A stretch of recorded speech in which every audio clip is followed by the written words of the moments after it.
चलिए सीधे हमीरपुर से इस वक्त केंद्रीय मंत्री अनुराग ठाकुर न्यूज 18 से बात कर रहे हैं। तो रिवाज जो है वो बदला जाएगा। मैं तो यही कहूंगा, जो भारतीय जनता पार्टी ने विकास के और गरीब कल्याण के कार्य किए हैं उसको लेकर जनता वोट भी करेगी और भारतीय जनता पार्टी को फिर अवसर देगी सरकार बनाने का।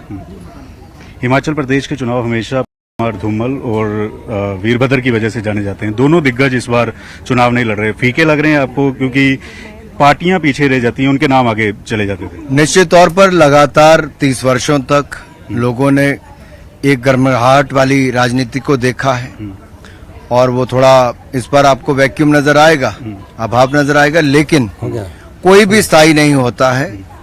ये सब किसी को आगे चलते जाना है, बढ़ते जाना है और इस तरह से नया नेतृत्व भी आता है, वो भी अपना काम कर रहे हैं।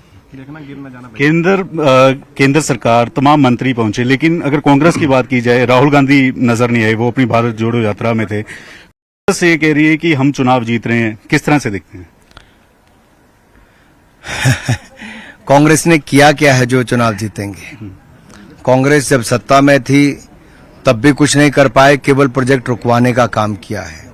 और अब भी कांग्रेस के लोग केवल झूठे वायदे कर रहे हैं। पुराने वायदे कांग्रेस के थे कि वो हर घर से एक व्यक्ति को रोजगार देंगे, नहीं दे पाए। फिर उन्होंने कहा बेरोजगारी भत्ता देंगे, वो नहीं दे पाए।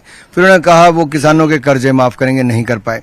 बार बार झूठे वायदे करने वाली कांग्रेस पार्टी आज उनके पास कोई जवाब नहीं है कि आखिर भाई साहब गिर जाओगे, कि आज उनके पास कोई जवाब नहीं है